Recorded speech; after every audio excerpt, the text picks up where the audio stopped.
안녕하세요. 18년 경력의 실전 투자 슈퍼게임 이윤 대표입니다. 자, 요즘 너무나 많은 소식들이 쏟아져 나오고 있습니다. 자, 여러분들이 아마 투자를 시작한 이래로 가장 이 악재도 소식도 이런 것들이 가장 많아서 굉장히 머리가 많이 아프실 그런 시기예요. 여러분들이 이 시장을 느끼기에. 자, 그런데 저 같은 경우에는 오랫동안 투자를 해오면서 조금 더 이 소식이 많아졌고 시장을 발목 잡는 요인이지 이런 것들이 시장을 또 폭락을 시킬 요소가 될 것인가 이런 것들을 또 점검을 하고 있습니다.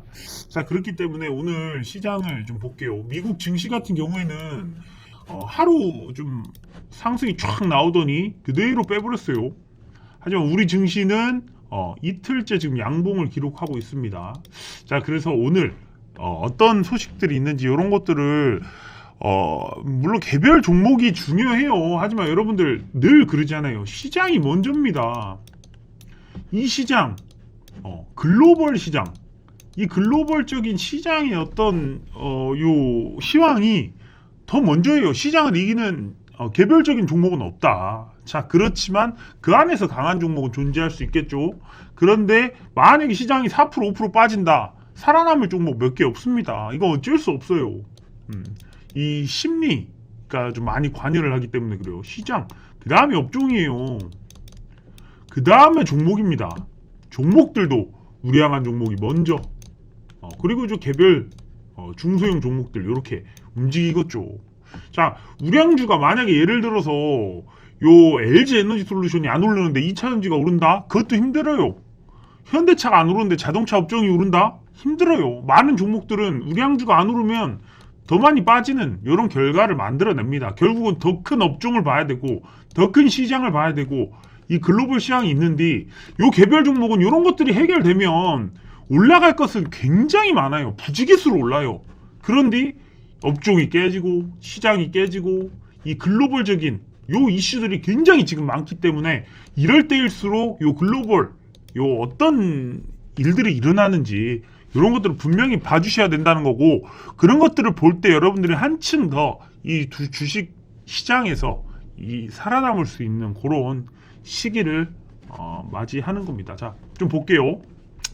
굉장히 많이 오늘 소식들이 나왔어요. 주말 동안 여러 가지 소식들 나왔어요. 그 중에서도 중국이 제20차 전당대회 대회를 개막했죠. 여기서 대만 통일 실현, 공동부유, 과학기술 자립 차강 이런 것들을 좀 언급을 했어요. 요 공동부유는 제가 또 공동부유를 좀 많이 공부를 했어요. 예전에. 자, 요 공동부유는 2018년도 이후에 본격적으로 현실이 되는 그런 건데 어떤 거냐면 예전에 이제 공산주의였잖아요. 그런데 어떤 게 있었냐? 돈을 먼저 벌자. 부유하고 나누자예요. 원래 공산당 뭐예요? 그냥 나누자. 근데 돈 먼저 시장 경제를 통해서 벌고 그 다음 나누자. 자, 그렇게 해서 2018년도까지는 돈을 벌자 이렇게 했었는데 그 다음에는 이제 나누자가 돼서 이것이 이제 2022년도 제3의 시진핑 좀 시진핑 시기에 가장 큰 화두가 되는 겁니다. 그래가지고 대만 통일 실현에 대해서 무력도 사용할 수 있다. 이렇게 해가지고 조금 이제 아시아 증시가 중국을 통해서 한 번 더 좀 위축되진 않을까 그런 것도 좀 어느 정도 있죠. 자, 그리고 여러분들 중국 부동산 요거 이제 보시면 어떤 얘기가 나왔냐. 이거 왜 그러냐면 지금 여기 밑에도 써드렸어요. 중국이 문제가 아니라 지금 여기 이제 밑에 아따 요새 왜 이렇게 뭐가 쏟아져 나오는지 하나씩 이제 실적들도 나올 거지만 영국에서는 정책 방향이 계속 바뀌고 있고 영라은행은 채권 매입을 해준다고 했다가 일시적이라 했다가 금리 인상하고 있는데 사우디가 유가를 갖고 바이든하고 또 대립을 하고 있죠. 영국은 뭐 금융 혼란을 좀 줄여주나 했지만 일본은 또 양적 완화 엔캐리 트레이드가 생각이 납니다. 아베노믹스의 어떤 핵심적인 정책이었죠. 자, 중국에서는 계속 무역 전쟁 중이라 이제 반도체 관련해서도 중국하고 미국하고 대립하고 있지만 대만을 또 무력 통일할 것 같은 얘기를 하고 있고 부동산 경제가 무너지면 또 아시아에 무슨 영향을 미칠까? 헝다 사태 이후에 부동산 얘기도 좀 해드릴 거예요. 자, 경제 지표는 계속 안 좋고 무역 지표들은 안 좋은데 미국 고용 지표는 왜 이렇게 또 강하고 그걸로 인해 연준은 금리 인상한다 그러고 또 시장은 또 빠지고 자, 요런 여러 가지 일들이 있어요. 여러분들 중에 그냥 배경 지식을 살짝 넓혀드리기 위해서 요 얘기를 해볼게요. 중국은 그러니까 우리나라가 예전에 건설주, 금융주가 성장주이던 시절이 있어요. 왜? 인프라. 이 개발도상국이 인프라를 깔 때 가장 많이 발전하거든요. 그래서 이제 건설주가 성장주일 때 금융이 왜 필요합니까? 누가 자기 돈 100% 내고 건물 짓고 땅 사고 합니까? 빚이 이만큼 있다고요. 그러니까 빚에 또 금리가 수익이 늘어나는 거죠. 금융도 성장을 합니다. 지금 어떤 중국에 있는 기업들의 시가총액 상위주들을 살펴보면 건설업종, 금융업종들이 상당히 많습니다. 그러니까 중국은 건설과 금융을 바탕으로 성장을 하던 그런 시기예요. 왜 중국이 다 성장하지 않았느냐 이렇게 볼 수도 있겠지만 이 중국은 나라가 워낙 커가지고 요 농민 쪽이랑 요 도시 쪽이랑 요 격차가 빈부격차가 상당해요. 그렇기 때문에 동시에 같이 자라는 거예요. 도시 쪽에서는 반도체니 뭐 기술주가 올라갈 수도 있지만 이 농촌 쪽에서는 도시화가 아직 진행되고 있기 때문에 이런 것들이 건설 금융도 있고 반도체도 있고 전기차도 있고 동시다발적으로 굉장히 큰 그런 세상이다. 이렇게 좀 말씀을 드리는데 오늘 좀 이런 얘기가 나왔죠. 중국 부동산 산업 지원은 유지하나 민간 부채 해결을 돕지는 않을 것이다. 알아서 하라. 뭐 이런 것도 있지만 지원은 지속적으로 하겠다. 망하게 두지는 않지 않을까. 이런 얘기를 하는 거예요. 자, 그러다 보니까 중국에서도 지금 이제 이런 것들이 글로벌 경제의 발목을 잡는 그런 이제 부동산 문제도 있고 공동부유, 대만 통일 실현 이런 것도 있어요. 그러다 보니까 이제 전 세계적으로 중국발 리스크가 어느 정도 또 존재를 한다. 이렇게 돼 있고, 자, 인플레가 또 잡힐 것 같았는데 국제유가 바이든 미국에서는 비축률을 또 푼다 그러고 사우디는 역대급 감산을 했고 그래가지고 이제 바이든하고 지금 또 사우디랑 또 한판 하는 거예요. 이 인플레이션을 잡기 위한 바이든의 노력과 인플레든 뭐든 이 사우디는 유가가 올라야 떼돈을 벌어요. 기름이 세계에서 제일 많이 나는 나라잖아요. 그러다 보니까 유가가 떨어지는 폭락 사태를 막기 위해선 어쩔 수 없는 이런 선택도 있고 중국이 원래 미국이 사우디의 국가 안보를 좀 보장을 하는 부분이 있었어요. 그런데 중국이 그런 부분에서 미사일이라든가 이런 안보를 도와주는 그러면서 네옴시티 요것도 사실상 알고 보면 중국 경기 부흥이랑 또 굉장히 밀접한 관련이 있다. 이런 것들도 있습니다. 그러면서 이제 중간선거 이런 전망이 이제 하나씩 나오고 있습니다. 바이든이 그동안 그렇게 노력했던 것이 바로 중간선거에서 이기기 위함이죠. 하지만 어떻게 될지 모르겠습니다. 자, 그리고 이제 일본은행 초완화적 통화정책을 유지한다. 아베노믹스가 많이 생각납니다. 자, 그런데 여러분들 엔화에 투자를 하시는 건 나쁘지 않아요. 그런데 여러분들이 정말 장기 투자를 하실 수 있는 분들이 아니면 여러분들의 주식 투자하시던 분들이 국제 투자로 가지는 마세요. 이거 여러분들이 감당할 만큼의 지식이 없으면 정말 힘들어요. 차라리 이럴 바에 우리나라 국채 투자하거나 삼성전자 투자하는 게 사실 저는 오히려 낫다고 생각을 합니다. 그러면서도 영국에서도 감세 정책 사실상 전면철에 나오기도 하고 지금 전 세계적으로 계속해서 이런 것들이 내일이면 얘기가 또 바뀌는 것들도 있고 새롭게 나오는 것들도 있고 하나 조금 완전히 된 거라면 러시아 쪽에서 전쟁까지는 불사하지 않을 것이다. 뭐 이런 것들이 있었죠. 자, 그런데 정말 중요한 것은 뭐냐? 자, 결국은 한국은 글로벌 신용평가사에서 대외 건전성은 양호하다. 이렇게 기획재정부에 따르면 이렇게 해서 나왔습니다. 자, 오늘 나온 따끈따끈한 기사예요. 제가 새벽 6시부터 일어나서 이런 기사 올려드렸죠. 그러면서 제가 오늘 딱 추천을 한 종목이 들어갔어요. SBB테크 오전 11시에 제가 이제 SBB테크를 좀 많이 공부를 좀 해가지고 이거 나오면은 추천을 반드시 하겠다 이렇게 좀 생각을 했었습니다. 그러다 보니까 SBB테크 이게 딱 이제 오늘 인지 컨트롤스도 25% 저희는 수익을 달성을 했고요. 자, SBB테크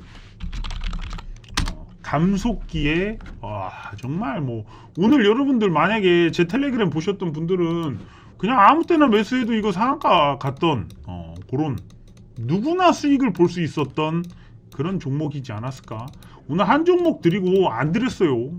이거 어차피 상한가 갈 거를 제가 미리 알고 있었기 때문에 SBB테크 딱 오전 11시에 나가고 오후 4시에 제가 하루 종일 기다리다가 이렇게 팍 무야호를 외쳤죠. 자, 그렇습니다. 그리고 제가 저희 텔레그램 구독자분들 질문 적어주시면 답변 다 드리고 있으니까 네이버 카페를 통해다가 질문 비공개로 올려주세요. 이거 공개적으로 올리는 거는 나중에 문제가 될 수가 있어요.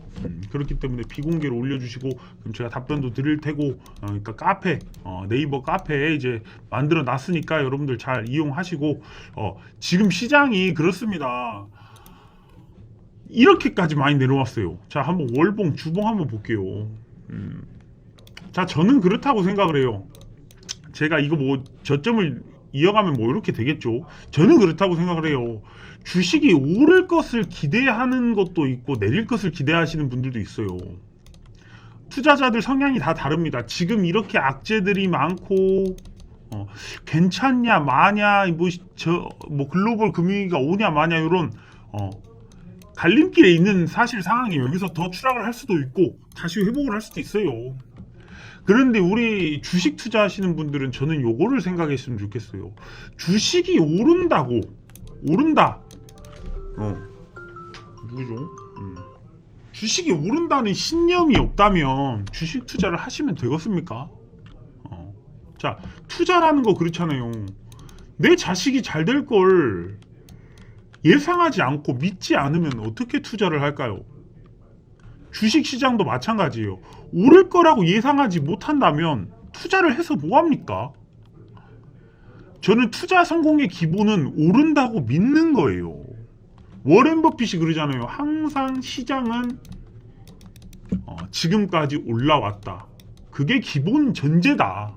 이렇게 투자를 하는 거고 그러다 보니까 시장이 빠질 때 이 워렌 버핏은 주식을 살 수가 있는 겁니다. 분석이 제대로 됐기 때문에 사면 수익이 나는 거죠. 자, 저희 이번에 인지 컨트롤스가 그래요. 딱 여기서 이제 수익 1차적으로 매수가 들어갔지만 2차 여기서 매수가 또 나가요. 1차, 2차 매수 평단을 만들어 두니까 지금 25% 수익이 벌써 달성이 된 거예요. 믿을 수가 있어야 올라갈 때 수익을 보는 겁니다. 지금 글로벌 증시가 이렇게 여러 가지 얘기가 많겠지만 올라간다고 믿지 않으면 사실은 투자를 할 투자자의 그릇이 되나? 저는 그렇게 생각을 해요. 올라간다고 생각을 하고 지금은 충분히 조정을 받았다고 생각을 해야만 이 시장이 다시 올라갈 때 여러분들이 그 수익을 거머쥘 수 있는 것이지 여기서 더 떨어지니까 밑에서 잡겠다? 그런 시장은 여러분들이 코로나를 봐서 이 시장이 이렇게 폭락하고 오를 때 여기서 샀으면 엄청난 대박이 났겠지라고 생각하지만 이런 시장은 살면서 역대급으로 보여준 것은 금융위기, 2008년 금융위기 코로나 폭락장을 제외하고는 단 한 번도 없었습니다. 10년에 한 번 있을까 말까한 여기에 베팅을 한다는 것은 확률상 말이 안 되는 겁니다. 이거를 보고 투자를 밑바닥에서 잡아야지 그럼 투자 기회를 놓친다고 저는 생각을 해요. 지금부터 좋은 종목들은 바닥을 잡아가도 계속해서 오를 겁니다. 저희 지난주 금요일날 아바코 수익 실현했잖아요. 아바코 수익 실현했잖아요. 그리고 오늘 인지 컨트롤스 또 수익 실현했어요. 하나씩 저희는 수익권으로 돌아가고 있습니다. 지금 같을 때 배팅 해야 돼요. 대신 좋은 종목 앞으로 갈 업종들 여기에다가 배팅을 하셔야지 그냥 내려갔다고 해서 무작정 산다고 여러분들 돈 못 법니다. 그런 분석이 명확해야만 시장이 올라갈 때 소외되지 않고 여러분들이 수익을 내실 수 있는 거지 그렇지도 않았는데 수익을 본다 이렇게 생각하고 아무거나 사서 오르는 그런 장세를 기대한다. 저는 이것은 정말 노력 없이 대가를 받으려고 하는 사람들한테 세상은 보답하지 않습니다. 엉덩이가 무거워야 되는 것도 제가 어제도 텔레그램에 계속 얘기를 해드렸어요. 엉덩이. 자, 엉덩이. 자, 엉덩이 무겁게 가는데 성장을 멈추면 끝이다. 자, 엉덩이 무겁게 가고 있다고 해서 여러분들 어떤 분들은 그래요. 엉덩이 무겁게 가고 있는데 내 종목 박살났다. 자, 큰 의미 없다. 왜? 엉덩이가 무거워야 할 곳에서 무거워야지. 아무거나 갖고 기업도 안 좋으는데, 기업도 안 좋고 적자 투성이인 종목인데 언제 망할지 모르는 종목에 투자해놓고 엉덩이가 무거운데 왜 내 종목 안 가냐, 그런 말씀을 하시면 의미가 없습니다. 자, 그런 말씀은 아무 의미 없다. 자, 그렇게 말씀드리면서 좋은 종목 기업 분석 제대로 하셔서 그런 종목에 엉덩이 무겁게 가셔야만 여러분들이 다음 상승장에 소외되지 않고 올라갈 수 있다. 이렇게 말씀드리면서 오늘 영상 마무리 짓겠습니다. 끝까지 시청해주셔서 감사합니다.